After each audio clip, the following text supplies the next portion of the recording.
दोस्तों ये कहानी एक ऐसी बुड्ढी टीचर की है जिसको अपनी क्लास के स्टूडेंट से ही प्यार हो जाता है और फिर ये दोनों क्लास में ही भटाभट भटाभट भटाभट करते रहते हैं। और जब वो बंदा अपनी बंदी को क्लास में लपेट रहा था तभी वो बुड्ढी टीचर उसे ऐसा करते हुए देख लेती है। तो चलिए देखते हैं आगे क्या होगा। कहानी की शुरुआत में हम इसी बुड्ढी टीचर लिंडा को देखते हैं जो अभी तक अखंड सिंगल होती है, यानी कि इसने अभी तक किसी को अपनी बासी खीर और तितली का स्वाद नहीं चखाया था। और इसकी बॉडी में इतनी गर्मी होती है जितना हम सरसों का तेल से रगड़ा मारते हैं। और इसकी लाइफ में बस 2 ही 3 चीजें होती है, जैसे की बच्चों को पूरा दिन पढ़ाना और रात को रगड़ा मारने की टिप्स लेना। ऐसा करते करते ये बुड्ढी हो गई, क्योंकि ये जिस भी बंदे को डेट करने जाती थी वो उसे घंटा पसंद नहीं आता था और जो बंदा इसे पसंद आता था वो उसे घंटा भाव नहीं देता था। अब क्या करें, इसी एटीट्यूड में मैडम बुड्ढी हो गई, पर इन्हें अभी भी रगड़ा मारना है, आगे मारेंगे रुक जाओ। अब ऐसे ही एक रात लिंडा जब एटीएम मशीन से पैसे निकाल रही थी तब एक लड़का उसकी तरफ भागते हुए आता है, जैसे कि ये मैडम की तमन्ना पूरी करने आ रहा हो, और उससे मैडम की भी फटके 64 हो जाती है। लिंडा को लगता है कि ये साला चोर है, तो वो तुरंत उसके ऊपर मिर्ची वाला स्प्रे चला देती है। तो वो कहता है कहाँ को मिर्ची लगा दी, क्या कर दिया मैडम, मैं तुम्हारा पुराना स्टूडेंट जोर की मार हूँ और मैं आज इस शहर में आया हूँ। तो मैडम लिंडा कहती है अरे जोर की मार तू है, मुझे लगा कोई चोर है, सॉरी सॉरी। वहीं जोर की मार की तो ऐसी की तैसी हो रखी थी। वो लिंडा को बताता है कि मैं तुम्हें देखते ही तुमसे बात करने आ रहा था पर तुमने तो स्प्रे ही मार दिया। तो लिंडा उससे माफी मांगती है और कहती है चल मैं तुझे घर छोड़ देती हूँ। रास्ते में लिंडा जोर की मार से बोलती है तू तो बहुत गंदी कहानियों का राइटर था, तो तू यहाँ कैसे आ गया। इस पर जोर की मार उससे कहता है कि मेरे बापू मुझे वकील बनाना चाहते हैं पर मुझे तो गंदी कहानियों का राइटर बनना है, इसीलिए मैं यहाँ पर भाग कर आया हूँ। और जोर की मार उसे ये भी बताता है कि मैंने एक कहानी भी लिखी है लेकिन वो ज्यादा खास नहीं है। तो लिंडा कहती है ऐसा हो ही नहीं सकता, तू तो नंबर 1 भाले से भाला और ताले से ताला मिलाने वाला राइटर है, और एक बार तू मुझे वो कहानी पढ़ने को दियो ताकि मैं उसे स्कूल में परफॉर्म करवा सकूं। अगले दिन जब लिंडा स्कूल में पढ़ा रही होती है तभी जोर की मार वहां पर आता है और अपनी गंदी कहानियों की स्क्रिप्ट देकर वहां से चला जाता है। रात में जब लिंडा उस कहानी को पढ़ती है तो उसका तन बदन भी अंगड़ाइयां लेने की कोशिश करता है, क्या भाले से ताला और ताले से भाला मिलाने की कहानी है, और वो उसे पढ़कर भावुक हो जाती है और रोने लगती है, क्या कहानी लिखी है जोर की मार ने। तो अगले दिन वो उस कहानी को उसी स्कूल के टीचर कार्ल को पढ़ने को देती है और उसे ये कहानी इतनी पसंद आती है कि वो साला लेडीज टॉयलेट में झांक कर लिंडा को देखने लगता है और उसे बाहर आने को कहता है यार तेरे स्टूडेंट ने क्या रगड़े की कहानी लिखी है, मैं तो उसका दीवाना हो गया हूँ। फिर वो दोनों इस कहानी को लेकर प्रिंसिपल के पास जाते हैं पर वो उसे रिजेक्ट कर देती है। वो कहती है अबे तुम दोनों का दिमाग घूम गया है क्या, ये स्कूल है ना कि कोई नंगा नाच करने की जगह, इतनी गंदी कहानी हम स्कूल में कैसे परफॉर्म कर सकते हैं। तो कार्ल कहता है अरे हम इसकी एंडिंग चेंज कर देंगे। तो ये सुनकर प्रिंसिपल मान जाती है, पर बाद में लिंडा कार्ल से बोलती है अबे हम इस कहानी में कुछ भी बदलाव नहीं करेंगे, इसमें जैसा लिखा है वैसा ही परफॉर्म करवाएंगे, और सुन तू इस बारे में प्रिंसिपल को मत बता दियो, ओके बॉस। इसके बाद लिंडा जोर की मार से कैफे में मिलती है और उसे बताती है बेटे तेरी कहानी को हमारे स्कूल के एनुअल फंक्शन में परफॉर्म किया जाएगा, पर जोर की मार उसे मना कर देता है क्योंकि उसे लगता है कि उसकी कहानी ठीक नहीं है। तो लिंडा उसे कहती है कि सारी एक्टिंग और वो काम मैं ही करवाऊंगी, और फिर वो जोर की मार को इसके लिए मना लेती है। इसके बाद ये सभी उस कहानी को परफॉर्म करने की तैयारी करने लग जाते हैं। तभी वहां पर जोर की मार के बापू आ जाते हैं और वो उसे अपने साथ ले जाने लगते हैं, पर तभी लिंडा भी वहां पर आ जाती है और वो उसके डैड को जोर की मार को यहाँ से ले जाने से मना कर देती है। दरअसल अब लिंडा जोर की मार को पसंद करने लगी थी और वो उसे अपने आप से दूर नहीं जाने देना चाहती थी। तो उसके डैड लिंडा की इंसल्ट करके वहां से चले जाते हैं सेमली सी शकल की। तभी अचानक जोर की मार के पेट में दर्द हो जाता है तो लिंडा उसे क्लासरूम में ले जाकर मेडिसिन देती है। ये मेडिसिन खाके तो उसे कुछ और ही हो जाता है, जैसे ये मेडिसिन पेट दर्द की नहीं भटाभट भटाभट की हो। वो उसे तुरंत किस कर लेता है। इससे लिंडा पहले तो शौक हो जाती है लेकिन बाद में वो जी भर के चुसम चुसाटी करती है और वहीं पर भटाभट भटाभट भटाभट करना शुरू कर देते हैं। मैडम का शौक तो अब पूरा हो गया था और जोर की मार भी वहां से चला जाता है और जो भी सामान ठुकाई में फैला था वो उसे साफ कर देती है। अब अगले दिन लिंडा को बहुत गिल्ट फील हो रहा था क्योंकि जोर की मार उसका स्टूडेंट था और उसने उसके साथ ही भटाभट भटाभट भटाभट कर लिया था। इसीलिए वो अगले दिन जोर की मार के पास आती है और उससे कहती है कि आज के बाद हम ऐसा कभी नहीं करेंगे, वो तो तुम ही थे जो गोली देते ही ये करने लगे। ये सुनकर जोर की मार निराश हो जाता है और उसे लिंडा की बात सुननी पड़ती है। अगले दिन कॉलेज में जोर की मार लिली नाम की एक लड़की को पटा रहा होता है, पर तभी लिंडा उसे देख लेती है और उसकी जल के राख हो जाती है।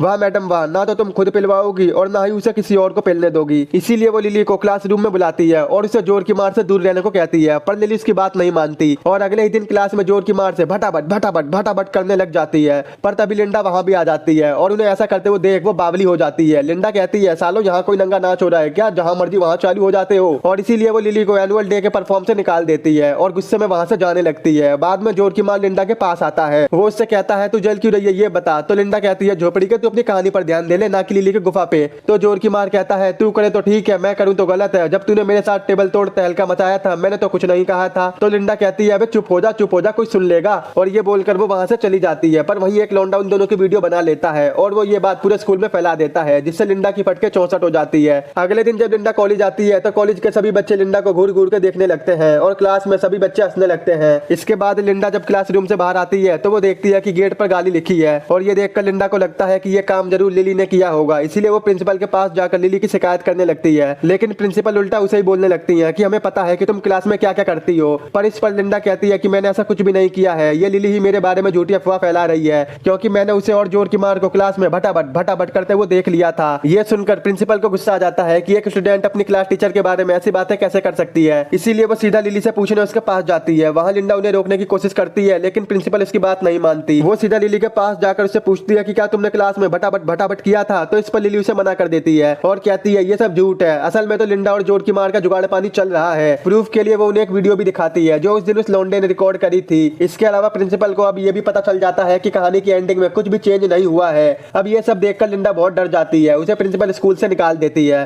फिर वो भागकर जाने लगती है और कार चलाते टाइम वो रोने लगती है, जिस वजह से उसका ध्यान रोड पर नहीं होता, जिससे उसका एक्सीडेंट हो जाता है और उसे हॉस्पिटल में एडमिट किया जाता है। पर वहाँ का डॉक्टर कोई और नहीं बल्कि जोर की मार का बाप होता है। लिंडा उन्हें देखकर रोने लग जाती है और वो उन्हें बताती है कि मेरा और जोर की मार का अफेयर चल रहा था। अब ये सुनकर जोर की मार के डैड उस पर बहुत गुस्सा हो जाते हैं, जिस वजह से लिंडा वहां से भागकर अपने घर आ जाती है। उसी रात कार्ल उसे कॉल करता है और वो उसे इस कहानी की एंडिंग को पूरा करने को कहता है, पर लिंडा उसे मना कर देती है और वो कहती है कि मैं अब इस कहानी में काम नहीं करूंगी। अगले दिन प्रिंसिपल लिंडा के घर आती है और उसे बताती है कि कार्ल को हार्ट अटैक आ गया है और उसे हॉस्पिटल में एडमिट किया गया है। वो लिंडा को ये भी बताती है कि हम इस परफॉर्म की 18,000 की टिकट भी सेल कर चुके हैं। अब अगर ये परफॉर्म नहीं हुआ तो हमारा स्कूल भी बर्बाद हो जाएगा और इसी टेंशन को लेकर कार्ल को भी हार्ट अटैक आ गया है। इसीलिए हम लोग चाहते हैं कि तुम इस कहानी की एंडिंग लिखो, जिससे तुम फेमस भी हो जाओगी और मैं तुम्हारी जॉब भी वापस दे दूंगी। तो लिंडा बोलती है आप ये काम जोर की मार से क्यों नहीं कराती। तो इस पर प्रिंसिपल इससे बोलती है कि मैंने इस बारे में जोर की मार से बात की थी, लेकिन वो इसकी एंडिंग चेंज नहीं कर रहा। अब लिंडा प्रिंसिपल की बात मान जाती है और वो खुद ही उस कहानी की एंडिंग लिखती है। अब एनुअल डे वाले दिन सभी लोग परफॉर्म देखने आते हैं और वहां पर जोर की मार और उसके डैड भी होते हैं। फिर जब परफॉर्म खत्म होता है तो सभी लोग उसकी बहुत तारीफ करते हैं। यहाँ जोर की मार भी समझ जाता है कि उसने जो एंडिंग लिखी थी वो सही नहीं थी। अब अगले दिन लिंडा एक बुक शॉप में जाती है जहाँ उसकी मुलाकात जोर की मार के डैड से होती है। वहाँ वो उसे फ्लर्ट करने लग जाता है और वो उसे डेट के लिए भी पूछता है, जिस पर लिंडा भी उसे हाँ बोल देती है। अब बेटे ने तो दबा के चौकड़ी बजा ली थी और अब बाप भी धमा चौकड़ी के जुगाड़ में लगा था और यहीं पर ये मूवी खत्म हो जाती है। दोस्तों इस मूवी का नाम द इंग्लिश टीचर है, जो कि साल 2013 में रिलीज हुई थी। आई होप अगर आपको मेरा एक्सप्लेन पसंद आया हो तो आज ही हमारे चैनल को सब्सक्राइब, वीडियो को लाइक और शेयर जरूर कर देना। अगर आपको ये मूवी डाउनलोड करनी है तो आप हमारे टेलीग्राम के चैनल से कर सकते हो।